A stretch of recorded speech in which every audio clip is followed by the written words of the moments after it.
Meus irmãos queridos, nosso abraço fraterno, nosso afago, nosso carinho, ensejando que realmente, nesta hora que vamos passar junto, como sempre, o nosso objetivo é acrescentarmos fundamentação doutrinária para que a gente possa fazer na nossa existência atual, que é fundamental, já sentimos isso, tomarmos decisões mais ajustadas na nossa vivência, gradativamente desabrochar num grau maior as nossas virtudes, iluminando paulatinamente a nossa própria sombra, que é densa, né? Nossos equívocos na retaguarda, nossas escolhas não muito felizes, de maneiras que estamos contentes de vê-los novamente e que, ao sairmos daqui mais tarde, a nossa autoestima esteja muito mais elevada do que quando chegamos, né? Nós queremos falar que agora, no dia 30, aqui nesta sociedade, o DIGE da mesma, o Departamento de Infância e Juventude, iniciará um grupo de estudo para a paz. Então, na última sexta-feira, a partir de agora, desta sexta-feira, dia 30 de abril, subsequentemente, quinta-feira agora, dia 30, inicia então esse grupo de estudo para a paz, junto com a evangelização das nossas crianças e a própria exposição doutrinária. Então, na última quinta-feira de cada mês, a partir de agora, nós vamos ter, então, sempre esse grupo de estudo para a paz. Muito importante, está sob a coordenação do nosso DIGE e a responsabilidade maior da nossa professora doutora Cristina Miura, né, que vai das 20 às 21 horas e tem como objetivo instruir, esclarecer, refletir e nortear a educação de filhos à luz do Espiritismo. Mais uma informação importante para todos nós, agora à luz da doutrina espírita. Então, quinta-feira que vem, já inicia este grupo e, subsequentemente, nos outros meses, sempre na última quinta-feira do mês, o grupo de estudo para a paz. Todos estamos convidados, aqueles que temos responsabilidade de educar, ajudar, reeducar espíritos imortais numa fase muito favorável, né? Que é a infância e a juventude. Faremos a nossa prece, em seguida uma lição introdutória e apresentaremos a nossa expositora que vai nos conduzir na reflexão. Unamo-nos em pensamento, por favor. Permita-nos, Senhor, uma vez mais, imbuído que estamos do melhor propósito possível, de nos aprofundarmos nas vossas lições de amor e de compaixão por todos nós. Emana do nosso coração uma profunda gratidão por já termos realmente chegado a esse nível de compreensão, o que corresponde para todos nós uma grande responsabilidade de nos adaptarmos o mais depressa possível a estas mesmas lições e refleti-las em nós próprios, bem como naqueles que nos cercam, se possível, influenciando outras criaturas também, para que façam a mesma situação. Dá-nos força e coragem, Senhor, para que perseveremos nesta estrutura da qual chegamos pela vossa infinita misericórdia e que possamos, assim fazendo, acelerar o nosso processo de redenção. Retornar para casa brevemente, em condições mais favoráveis. Ampara-nos, inspira-nos, bem como a nossa facilitadora, para que a mensagem vinculada por ela realmente seja transportada do nosso intelecto para o nosso coração e se torne na nossa vivência hábitos saudáveis. Que assim seja, Senhor. Ariana Rodrigues da Silva Carvalho, professora doutora, companheira nossa de trabalho aqui da nossa sociedade, vai nos conduzir na reflexão que trata, obviamente, de atentai, vigiai e orai. E a reflexão que se solicita, para que a gente comece a pensar, o que é que cultivamos no nosso mundo íntimo através dos nossos pensamentos, né? Muito importante esta questão. Uma lição introdutória do nosso querido benfeitor Emmanuel, no seu livro Vinha de Luz, tratando desse assunto. A lição 132 chama-se Vigilância. E ele trabalha um versículo que consta do Evangelho de Mateus 24, 42. Vigiais, pois, porque não sabeis a que hora virá o vosso Senhor. E o benfeitor analisa essa proposição. Diz ele para nós: ninguém alegue o título de aprendiz de Jesus para furtar seu serviço ativo na luta do bem contra o mal, da luz contra a sombra. A determinação de vigilância partiu dos próprios lábios do Mestre Divino. Como é possível preservar algum patrimônio precioso sem vigiá-lo atentamente? O homem de consciência retilínea, em todas as épocas, será obrigado a participar do esforço de conservação, dilatação e defesa do bem. É verdade indiscutível que marchamos todos para a fraternidade universal, para a realização concreta dos ensinamentos cristãos. Todavia, enquanto não atingirmos a época em que o Evangelho se materializará na terra, não será justo entregar o mal, a desordem ou a perturbação à parte de serviço que nos compete. Para defender-se de intempéries, de rigores climáticos, o homem edificou o lar e vestiu-se convenientemente. Semelhante lei de preservação vigora em todas as esferas de trabalho no mundo. As coletividades exigem instituições que lhe garantam o bem-estar e o trabalho digno, sem aflições de cativeiro. As nações requerem casas de princípios nobilitantes em que se refugie contra as tormentas da ignorância ou da agressividade, do desespero ou da decadência. E no serviço de construção cristã do mundo futuro, é indispensável vigiar o campo que nos compete. O apostolado é de Jesus. A obra pertence-lhe.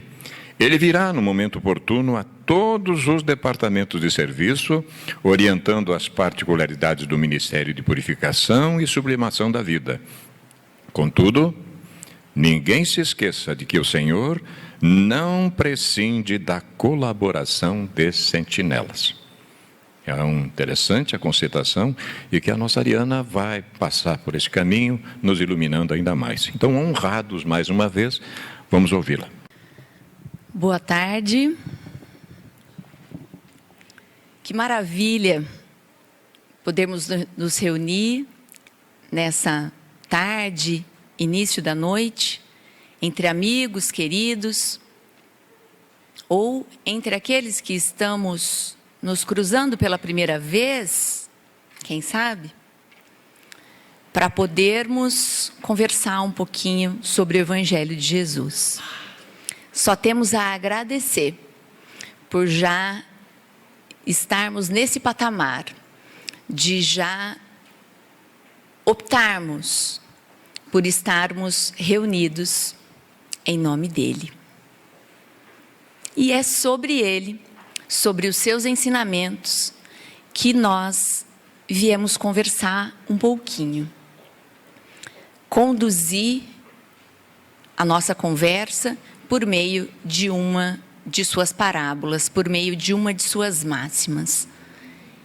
E reitero aqui que o Pai, que Jesus, nosso irmão mais velho, que os benfeitores espirituais de cada um de nós possa nos amparar nessa tarefa, nessa grandiosa tarefa de divulgação da doutrina espírita, do Evangelho de Jesus, fazendo com que todo o nosso conteúdo intelectual migre e faça esse longo caminho até o nosso coração, que aí sim teremos cumprido com a nossa tarefa. Atentai, vigiai e orai. Era um assunto que já circundava os meus pensamentos fortemente há alguns meses. Desde final do ano, início desse, quando nos organizávamos ainda para o plantão doutrinário, aquelas reuniões que fazemos anualmente entre o final e o início do ano, em que esse vigiai ficou me vigiando os pensamentos. E aí logo avisei, olha só, o Vanim, que quando pudesse me dar a oportunidade, adoraria então falar sobre esse assunto, sobre a vigilância. E como falar sobre a vigilância sem a oração? E o que será que nós temos cultivado no nosso íntimo, no nosso pensamento? Para isso, então, lembramos da metodologia de Jesus, que nos falava por parábolas. Ele, mestre, o maior mestre que já existiu, psicopedagogo, em que sabia muito bem o terreno em que ele estava a semear, optou pela parábola, por essas pequenas histórias, que hoje muitas vezes as lemos, algumas delas, e não compreendemos. Mas ele sabia que àquele tempo era o que as pessoas daquela época precisavam. Como também para que ele pudesse divulgar alguns ensinamentos e passar desapercebido por algumas pessoas, para que ele próprio não chamasse mais a atenção. Tendo em vista a luz que ele era, que ele é, seria quase impossível passar desapercebido. Então, para não chamar ainda mais a atenção e conseguir divulgar a sua mensagem, deixar, então, por meio de seus apóstolos registrado o seu conteúdo, falou-nos por parábolas.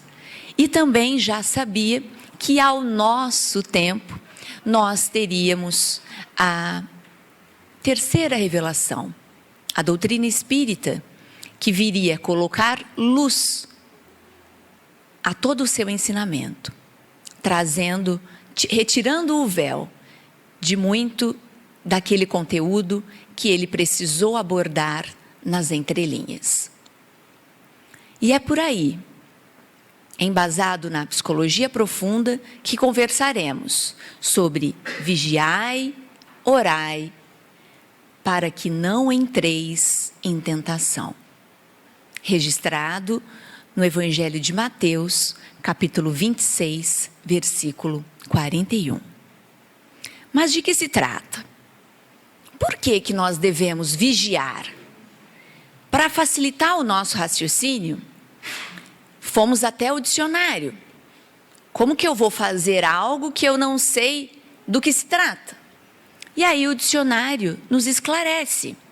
Olha, vigiar é uma palavra latina e que significa observar atentamente, espiar, espreitar, velar por alguma coisa, por alguém, estar acordado, atento ou de sentinela.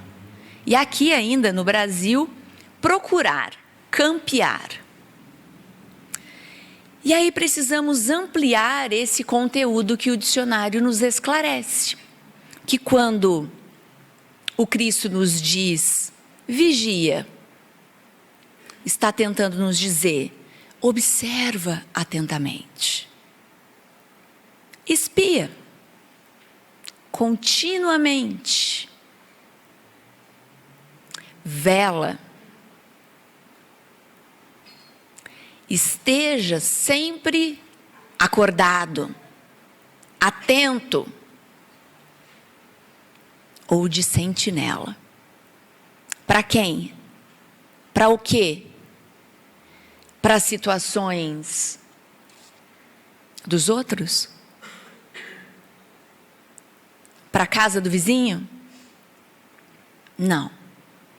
E talvez por isso, ainda por muito tempo, tenhamos ficado estacionados, porque fazíamos a vigilância de outrem e não de nós mesmos.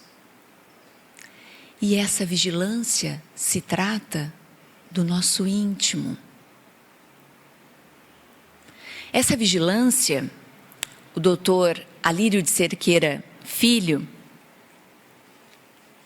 nessa obra, Saúde Espiritual, em seu último capítulo, em um dos seus subitens, comenta que a vigilância é uma observação amorosa. Olha que maravilhoso isso. É olhar para dentro de nós mesmos estarmos de sentinela a todo o tempo?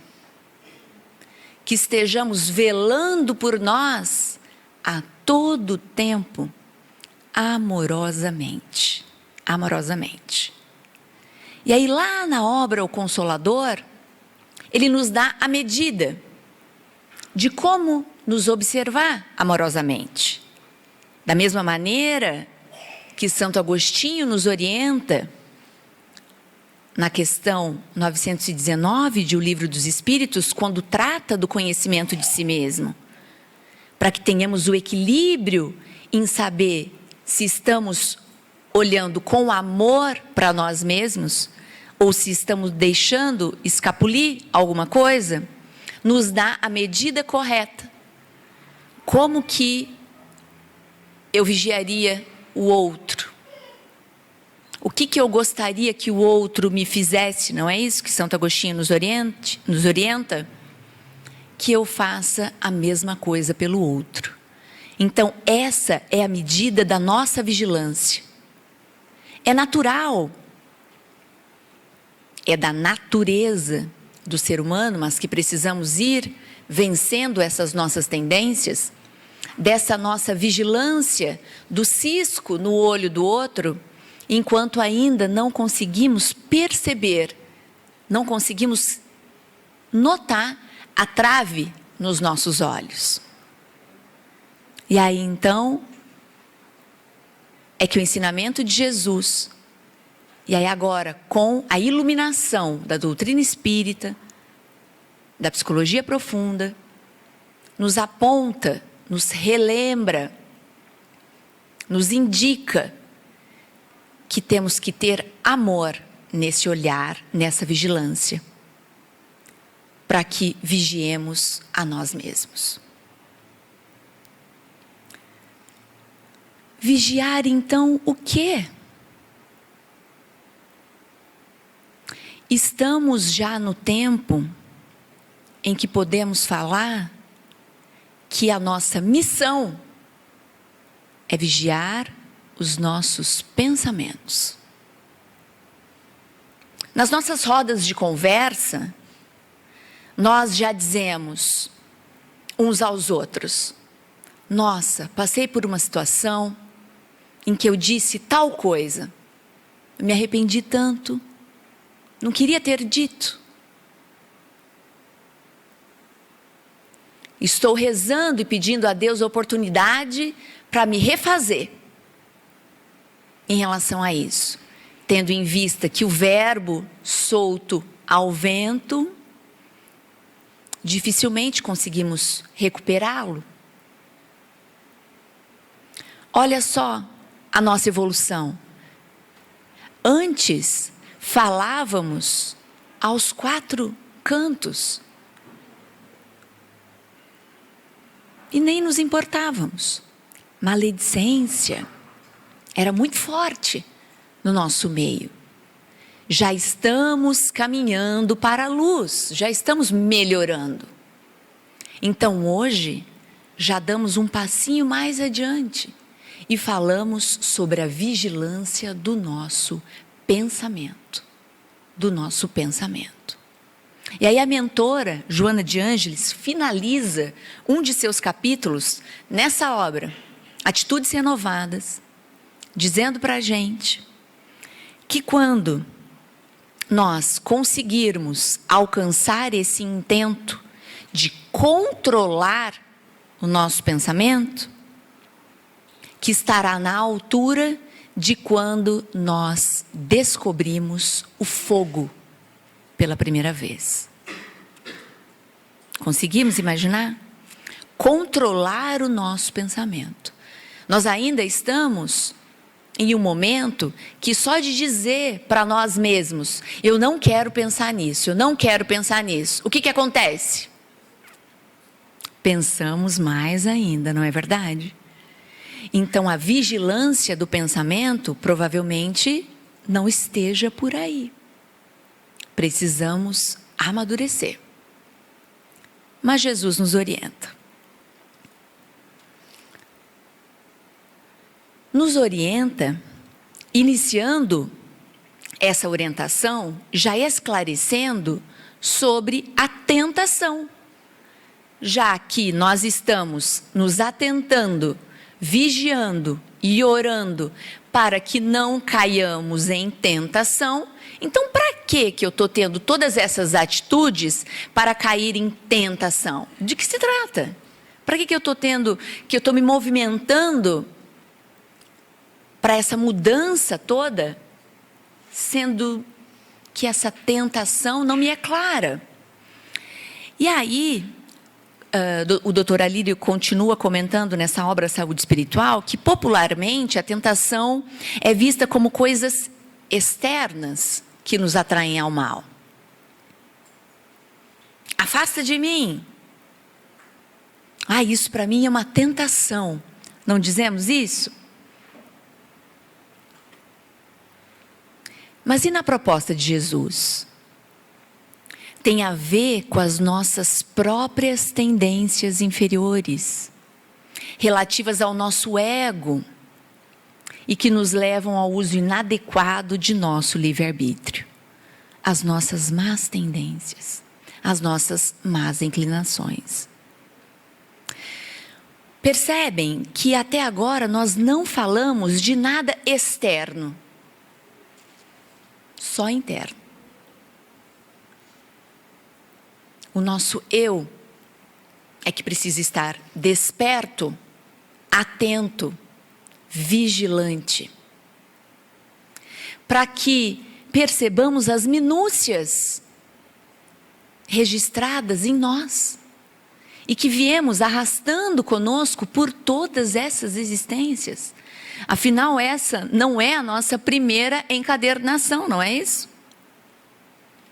Nós estamos nessa existência para vencer as nossas más tendências, para apararmos algumas arestas. Então precisamos estar atentos a nós mesmos, nos fazermos perguntas. Essa é a vigilância da proposta do Cristo para nós, que nos esclarece a psicologia profunda. A tradução da vigilância para nós podemos trazer ao pé de igualdade para a meditação. Nós podemos fazer a meditação de muitas formas, podemos escolher. E o Dr. Alírio nos sugere, faça então como Jesus a propõe, fazendo então essa observação amorosa, olhando para dentro de si mesmo, em busca, então, dessa saúde integral,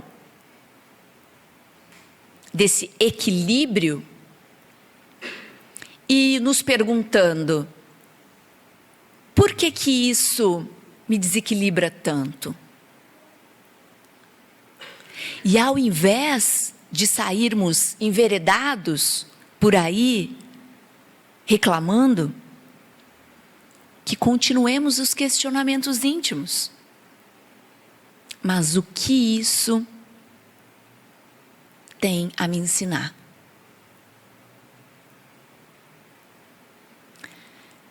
Como que essa bênção divina veio até mim? E o que eu posso aprender com isso?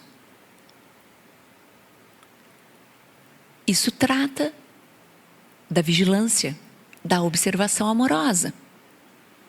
Aqui nós tratamos de alguns questionamentos apenas, mas cada um de nós saberá argumentar para consigo mesmo frente às suas próprias necessidades. E no amadurecimento, no trilhado caminho, nas passadas, com transpiração e muita inspiração também, se assim o fizermos merecedores. Então, nós temos a escolha. Nós temos a escolha. Então, que reconheçamos essas tendências para que nós não cheguemos a utilizar mal o nosso livre-arbítrio. Que não nos afastemos do caminho reto. Dito isso, então, continua a nos esclarecer. Mas vigiar o quê? Nós precisamos conhecer as nossas tendências no sentido de eliminarmos o que há em nós de instintos inferiores, que acalentamos no nosso íntimo. E se formos nos analisar, nós poderemos identificar o que nos desestrutura, o que nos traz ansiedade, o que às vezes nos traz tristeza. Vai depender de cada um de nós. O que aquela tendência inferior gera em nós? É um anteparo.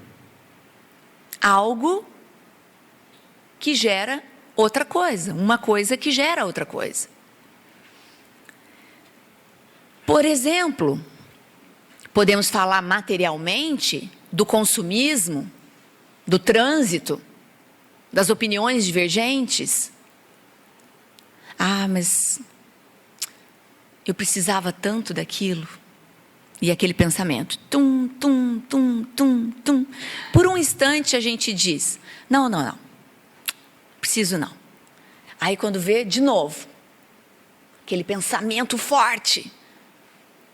Ah, mas eu tenho trabalhado tanto. Mais umzinho só. Eu mereço, né? Uma recompensa. Para mim ou para aqueles que estão conosco. Porque muitas vezes deixamos os nossos lares em busca do prazer do dinheiro. Porque é muito prazeroso olharmos a nossa conta poupuda no final do mês. É muito prazeroso. Mas como que nós estamos investindo isso? Ah, eu mereço, eu fiquei longe de casa, então eu levarei um mimo para o meu marido, para minha esposa, para os meus filhos, já que tenho ficado tão poucas horas com eles. Então eles já sabem, eles me amam, porque eu sempre levo mimos materiais a eles. Ah, vou ceder, vou comprar sim. Comprar. Nós não estamos falando da compra equilibrada, que é importante. É a roda do progresso. Não é dela que estamos falando. Estamos falando da nossa tentação. Daquilo que nos pega de calças curtas. Vou ceder. Ou quem aguenta uma opinião diferente da sua? Quem já consegue pensar cada um ao seu tempo? A luz chegará a cada um ao seu tempo. Essa pessoa está equivocada. Ou, algumas vezes, aquela pessoa realmente está certa. Eu me equivoquei. Já estamos maduros para isso? Que pensamentos emanamos junto a opiniões divergentes? Até notamos que a opinião, que a ideia que o outro tem é superior à minha, mas dá o braço a torcer? Ou elogiar a ideia que o outro teve? Não. Eu vou elevar o outro, porque na minha cabeça, ainda primária, eu posso imaginar que elevar o outro, exaltar o outro é me diminuir. Que pensamentos temos nesses momentos? Será que temos muitas vezes isso? Será que tem a ver com a minha tendência? Será que é algo que eu tenho que controlar? Como que eu tenho me sentido quando passo por essas situações? Me incomoda? Ou me dá aquela calma, aquela satisfação interna? Acho que não. Estão vendo que é mais simples do que a gente imagina? Basta a gente começar. E tem que ir aos poucos. Por isso a observação amorosa. Porque quando voltarmos os nossos olhos para o nosso íntimo, Muitas vezes aquilo que vamos encontrar lá não vai nos agradar muito. Mas somos nós. Estamos nós. Somos não. Estamos em processo de transformação. É um processo. Mas que comecemos. O trânsito a gente não precisa nem falar, porque a gente já está no patamar superior. O trânsito já não nos incomoda mais, né? E no ambiente familiar? A família do outro é tão perfeita, é tão redonda, nada acontece lá de equivocado. Parece que tudo veio acontecer na minha família. Que pensamentos vêm à minha mente? Obrigada, Senhor, por eu estar nessa família, porque é nela que eu vou amadurecer. Já estamos nesse nível de pensamento? Ou esbravejamos e só pensamos nisso depois? Se já pensamos nisso depois, já é um primeiro passo. Esse é o olhar amoroso. Cada um ao seu tempo, mas o nosso tempo é agora, é o presente, não percamos tempo. Vigiar o quê? Nós acalentamos ideias inferiores que fazem parte do nosso patrimônio espiritual, que quando sugestionadas por fatores externos, com a ajuda de mentes afins, acionam e potencializam essas mesmas ideias e tendências inferiores. Que são as nossas máculas íntimas, as nossas manchas íntimas, as nossas viciações. Que a gente pensa, eu estava indo tão bem, caí em tentação. Me veio aquela ideia forte. E eu cedi. Nós somos realmente o que pensamos? Buda já dizia para a gente, somos o que pensamos. O pensamento extrapola a nossa mente. Talvez a gente tenha que se despertar para isso também, começar por aí. O pensamento, se ele fosse fruto da nossa mente matéria, ao desencarnarmos, não teria mais pensamento. Ou seja, e essa conversa que nós temos com os desencarnados, é o quê então? Não faz sentido. Por isso o pensamento é um atributo do espírito. Então somos o que pensamos. Registramos em nós o que pensamos. Tudo que somos surge com nossos pensamentos fazemos o nosso mundo. E aí lá na obra Atitudes Renovadas, tem esse registro de que através do pensamento o ser humano expressa-se por intermédio de complexas engrenagens que se estruturam em linguagens variadas e ações realizadoras. O bem-estar, então, pode ser dito como uma elevada forma de viver. Quando eu digo eu tenho bem-estar, eu estou à procura de bem-estar, quer dizer, eu estou em busca de uma elevada forma de viver. E de acordo com o teor vibratório do pensamento, pode-se aferir o nível moral do indivíduo. Tremi nas bases a hora que eu li isso. Fechei o livro. Não ia adiantar, já tinha o conhecimento agora. Não tinha mais como fugir. E ainda tinha que conversar aqui com você sobre esses assuntos. Depois, então, que conversamos na terça-feira agora, em que um dos oradores espíritas dizem que quem sobe aqui ao púlpito se compromete ao subir, e se compromete duplamente depois que termina a sua fala, olha a responsabilidade. Pensei, vou abrir de novo. De acordo com o teor vibratório do pensamento, pode-se aferir o nível moral do indivíduo. Que vergonha eu tive de mim. Que vergonha. Me capturando, me flagrando com alguns pensamentos. Meu Deus. Que nível moral. Que nível moral. Então, cada qual vive no mundo edificado pelo seu pensamento. Nós não podemos mais dizer que mundo é esse.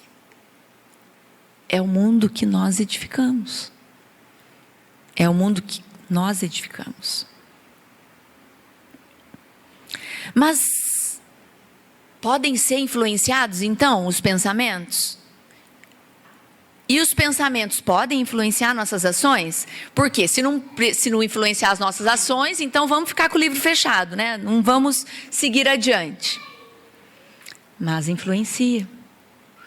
E olha lá, na introdução de O Livro dos Espíritos, no item 6, os espíritos exercem incessante ação sobre o mundo moral. Quando pensamos em sintonia, já vamos falar um pouquinho de sintonia, e mesmo sobre o mundo físico. Atuam sobre a matéria e sobre o pensamento e constituem uma das potências da natureza. Causa eficiente de uma multidão de fenômenos até então inexplicados ou mal explicados e que não encontram explicação racional, senão no Espiritismo. Essas nossas quedas... eu estava indo tão bem, não sei o que me aconteceu. Passou a ter mais explicação. E aí aquela questão que nós espíritas adoramos e queremos sempre que alguém faça essa pergunta para a gente falar, eu sei a resposta. Influem os espíritos em nossos pensamentos e atos? Muito mais do que imaginais. Influem a tal ponto que, de ordinário, são eles que vos dirigem. E aí, quando olhamos aquela imagem, o que vem no nosso íntimo? O que eu estou fazendo até agora? Vamos começar essa transformação, vamos começar essa mudança. Se é que a gente ainda não começou. Se eu comecei, vamos empreender mais esforços. Eu não quero ser uma marionete. Não quero. Já está decidido. Já nos despertamos para Jesus, já temos luz na nossa vida. Marionetes? Não. Quero apenas boas influências. E precisamos dizer isso para nós mesmos. E aí tem essa obra magnífica, eu sugiro, leiam. Aqui tem só uma provocação. Os benfeitores, nessa obra, estavam contando de uma situação em que eles estavam vigiando, eles estavam atentos, estavam ao redor de uma família, e naquela família tinha um senhor, e era esse senhor que eles estavam ali observando. E nesse momento na casa chegaram outros 2 espíritos desencarnados, mas com outras intenções para com ele. Vamos ouvir um pouquinho. Diante de nós, os benfeitores disseram, ambos os desencarnados infelizes que surpreendêramos à entrada, surgiram de repente, abordaram Cláudio, esse senhor, e agiram sem cerimônia.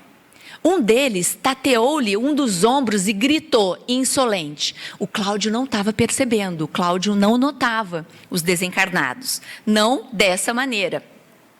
E o que eles gritavam para o Cláudio?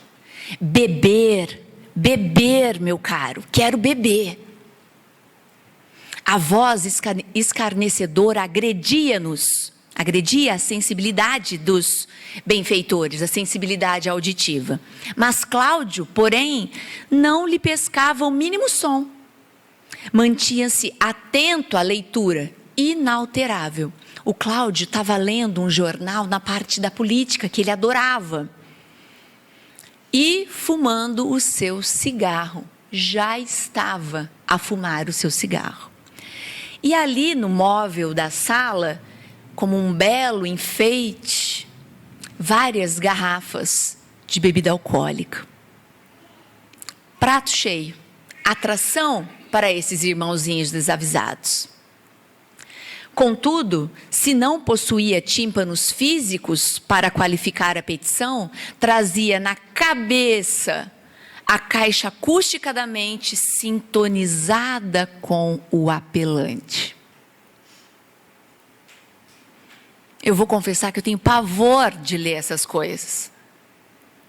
Com que nós estamos nos sintonizando? E aí o Cláudio, que estava muito entretido na sua leitura política, que ele amava, tragando o seu cigarro, que já era mais uma atração, esses espíritos ali ao redor sorviam aquela fumaça, porque eles se alimentavam, eles não tinham mais corpo material, então não podiam pegar um cigarro e acender, utilizavam do outro. O cigarro eles já estavam tendo, então eles queriam o que mais? A bebida. E começaram ali na caixa acústica de Cláudio, beber, meu caro, beber, eu quero beber. O que Cláudio fez? Nem ele entendeu, porque a leitura estava muito agradável. Fechou o jornal, deixou ao lado, levantou-se, se serviu de uísque, porque era uísque que eles queriam. Gente, eu não estou inventando. Vocês podem pegar Sexo e Destino. Ah, é conversinha da Ariana? Não é conversinha da Ariana. Vamos ler lá, olha, essa descrição está na página 33. E aí, esse espírito se aproximou, como que se estivesse abraçando a Cláudio e utilizou da matéria do seu corpo. Gente, vocês conseguem imaginar isso? Para que eles, em espíritos desencarnados, sorvessem o álcool que o outro consumia. Uma dose apenas não bastou. E a ideia continuava na mente. E Cláudio se serviu da segunda dose. Com o que estamos nos sintonizando? O álcool não pegaria a Ariana, nem o cigarro. Então, para que eles vão vir se aproximar de mim para consumir cigarro e bebida alcoólica? Não ia dar. Mas no que será que eles me pegariam? Na maledicência? No orgulho fortíssimo que poderia aí estar arraigado a várias outras situações inferiores? Atentai, vigiai. Atentai, vigiai. Que pensamentos estamos tendo? Com quem estamos nos ligando? E aí, já que podemos mudar esses pensamentos, nós já decidimos, nós queremos mudança. E aí, mais uma vez, citando a Sueli Caldas Schubert, em uma de suas obras, em que ela nos diz que a mudança é a única forma de nos ligarmos com a espiritualidade superior, para que possamos passar por esse período de transição do planeta. Mas nós temos o passaporte. Podemos nos sintonizar bem. Orai. Orai. A oração é um recurso mirífico, nos ressalta Joana de Ângeles, mais acessível para permitir a criação, comunicação com o Criador. Já paramos para pensar que a oração é isso? Que não são aquelas palavras decoradas, mas esse canal direto com o Pai?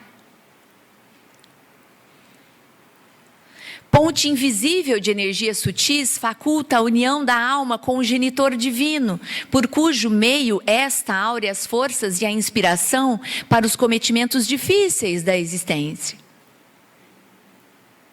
Vocês já pararam para pensar como alguém que não crê em Deus, que não reconhece a oração como algo eficiente para nos ajudar, como que ela passa pelos desafios da vida? A minha mente não alcança isso. Eu juro para vocês, não alcança.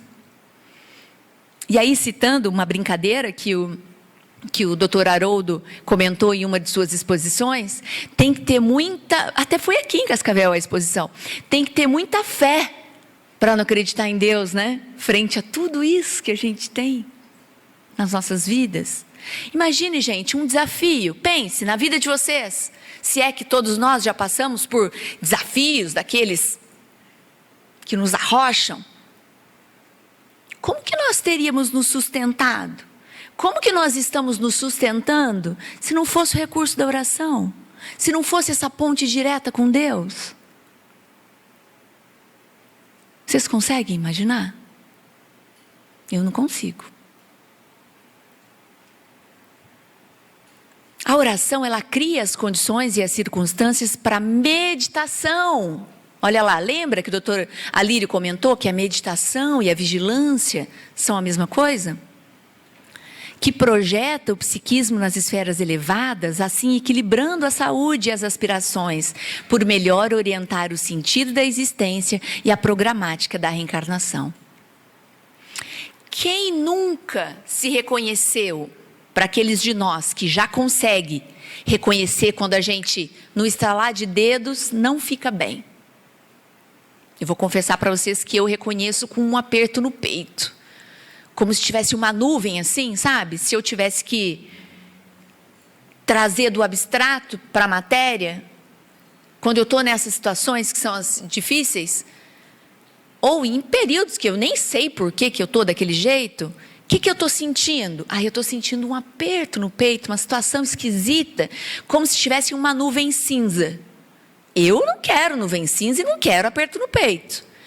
Mas a gente precisa reconhecer que isso não faz parte de nós.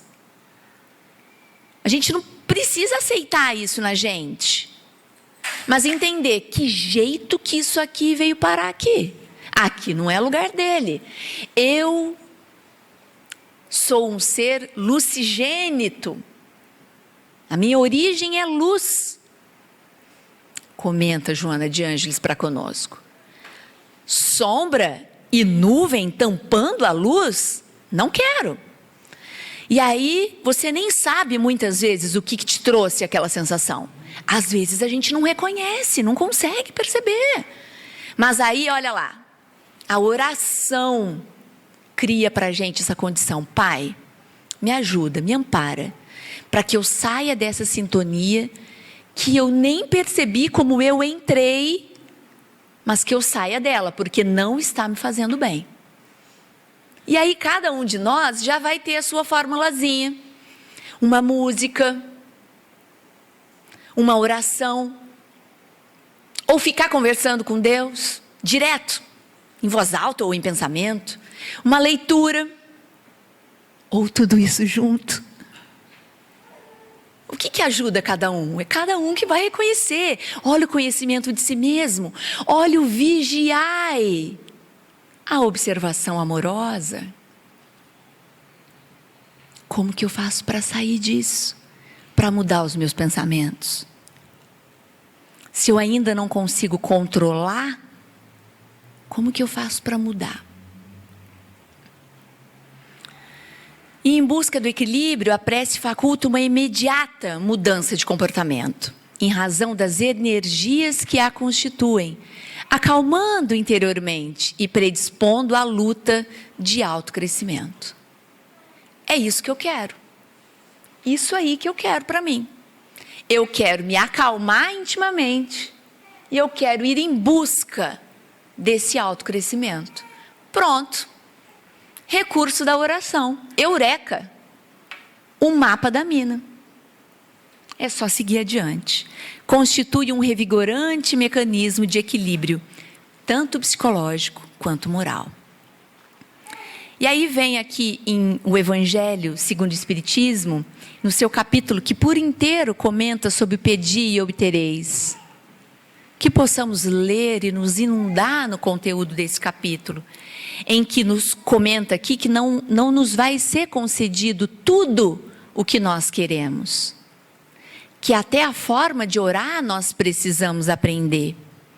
Porque o que Deus lhe concederá sempre, se Ele o pedir com confiança, é a coragem, a paciência, a resignação. Também lhe concederá os meios de se tirar por si mesmo das dificuldades mediante as ideias, que fará-lhe surgiram os bons espíritos, deixando-lhe dessa forma o mérito da ação. Olha a inspiração, meus caros. Quantas vezes a gente está passando por um desafio, uma dificuldade, independente do tamanho que ela seja, e a gente se conecta, porque a oração a gente não precisa mais dos templos, de ficar genuflexo, de altares, a gente não precisa disso. Nós podemos nos conectar com o Pai o tempo inteiro, louvando, agradecendo ou pedindo, ou todas essas coisas. E aí, então, inspiração nos chega. Nossa, mas que ideia brilhante eu tive. Como que eu não tinha pensado nisso antes? E aí, aqueles anjos todos, né? Porque para dar conta de mim, um só não dá. Aqueles anjos todos aqui ao meu redor. Ela captou a nossa ideia. E a Ariana lá achando, nossa. Olha lá, ele deixa a gente decidir. Olha que maravilhoso isso, gente. Para que a gente tenha ainda a opção, o livre-arbítrio. Precisamos fazer a nossa parte. Ajuda, e o céu te ajudará. Não basta pedir e sentar esperando que caia do céu. Isso aí é frase de mãe, né? Acha que vai cair do céu? Levanta daí e vai lá pegar. Não é frase de mãe isso? Ajuda, de pai, né? Deus, Pai. Por meio de Jesus, ajuda e o céu te ajudará. Faça a sua parte e entrega o resto para Deus. Pronto, resolvido. Só isso, fazer a nossa parte. E aí, ainda lá do Sexo e Destino, se naquela parte eu contei para vocês que eu fiquei apavorada, essa parte aí, então, eu quase tive um treco, quase precisei de uma assistência externa quando eu li essa parte.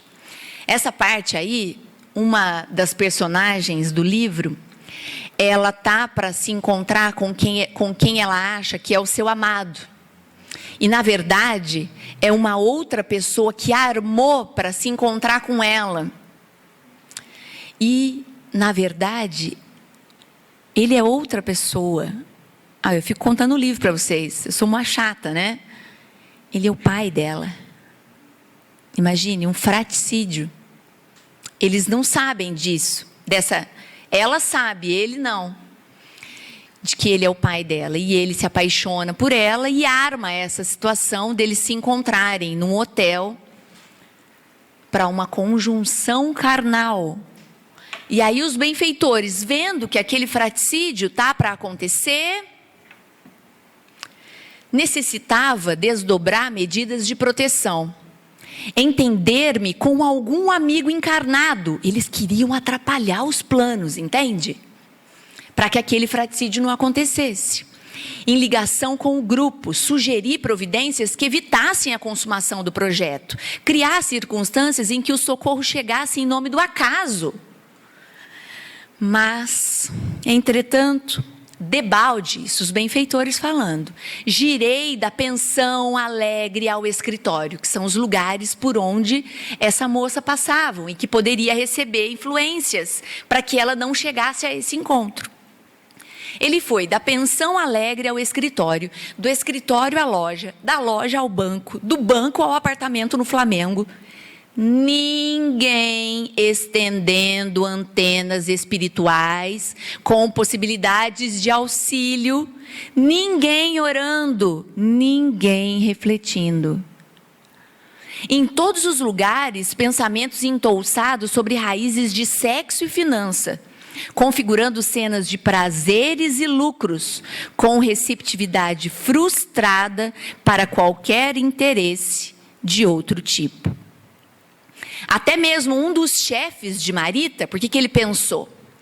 do qual me acerquei, atentando insuflar-lhe a ideia de reter a jovem para uma hora extra no serviço, até altas horas da noite, e aí ela não poderia ir ao encontro.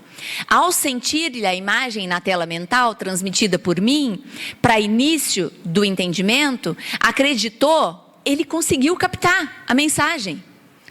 O patrão conseguiu, segura ela no trabalho, mas, olha, gente, inclinando o assunto para questões salariais, concentrou-se de pronto nas vantagens econômicas, agarrou-se às cifras, encheu a cabeça com parágrafos da legislação trabalhista e expulsou-me a influência, sumariamente, monologando no íntimo: essa moça já percebe o suficiente, não lhe darei nem mais um centavo, nenhum outro recurso senão permanecer no casarão de sentinela. Ou seja, nada daquilo que aconteceu precisava ter acontecido. Que aí eu também não vou ficar contando toda a história, né? Eles não conseguiram se conectar com ninguém. Ninguém, por todos esses lugares que eles passaram, estavam em oração. Ou tiveram a mínima abertura para que eles pudessem se aproximar.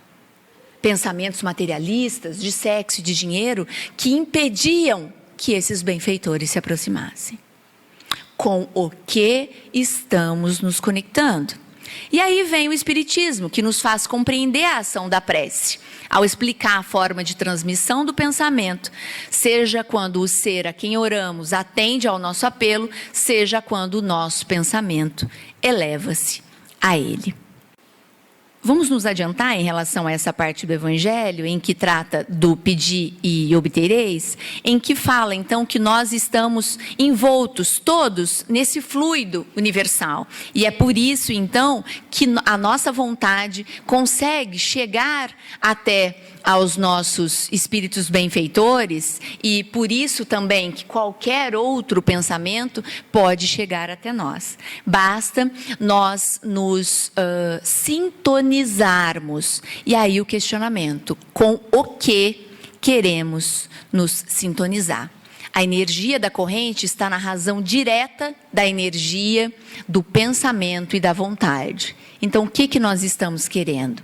É assim que a prece é ouvida pelos espíritos, onde quer que eles se encontrem. Assim que os espíritos se comunicam entre si, que nos transmitem as suas inspirações e as relações se estabelecem à distância entre os próprios encarnados. E aí os benfeitores nos dizem, dessa obra Sexo e Destino: homens, irmãos, ainda que não possais viver santamente à face dos instintos inferiores, que nos atenazam as almas animalizadas, ainda por duros gravames do passado culposo, reduzi quanto puderdes as quedas de consciência. Porque são nesses momentos de queda de consciência que nós nos comprometemos, porque nos ligamos equivocadamente a esses irmãos desavisados. E aí Jesus já tinha deixado para a gente, já tinha, como mestre que o é, nos orientado: não nos deixeis entregues à tentação, mas livra-nos do mal. Então que possamos ser como os bons cristãos, o verdadeiro cristão, o verdadeiro espírita, que é reconhecido por olhar para dentro de si mesmo, reconhecer os seus pontos fracos, reconhecer as suas más tendências e se esforçar para vencê-las. Dá-nos, Senhor, a força de resistir às sugestões dos espíritos maus, que tentem desviar-nos da senda do bem, inspirando-nos maus pensamentos. Mas somos espíritos imperfeitos, encarnados na terra para expiar nossas faltas e melhorar-nos. Em nós mesmos está a causa primária do mal. E os maus espíritos mais não fazem do que aproveitar os nossos pendores viciosos, em que nos entretêm para nos tentarem. Cada imperfeição é a porta aberta à influência deles, ao passo que são impotentes e renunciam a toda tentativa contra os seres perfeitos. É inútil tudo que possamos fazer para afastá-los, se não lhes opusermos decidida e inabalável vontade de perceber no bem e absoluta renunciação ao mal. Contra nós mesmos, pois, é que, eu diria, em direção a nós mesmos, pois, é que precisamos dirigir-nos os nossos esforços. E se o fizermos, os maus espíritos naturalmente se afastarão, porque o mal é que nos atrai, ao passo que o bem nos repele ainda. Senhor, ampara-nos em nossa fraqueza, inspira-nos pelos nossos anjos guardiões e pelos bons espíritos, a vontade de nos corrigirmos de todas as imperfeições, a fim de obstarmos os espíritos maus, o acesso à nossa alma. O mal não é obra tua, Senhor, porquanto o manancial de todo o bem, nada de mal pode gerar. Somos nós mesmos o que criamos o mal, infringindo as tuas leis e fazendo mau uso da liberdade que nos outorgaste. Quando os homens as cumprirmos, o mal desaparecerá da terra, como já desapareceu dos mundos mais adiantados que o nosso. O mal não constitui para ninguém uma necessidade fatal e só parece irresistível aos que nele se comprazem. Desde que temos vontade para o fazer, também podemos ter a de praticar o bem. Pelo que, ó meu Deus, pedimos a tua assistência e a dos espíritos bons, a fim de resistirmos à tentação. Que assim seja, Senhor.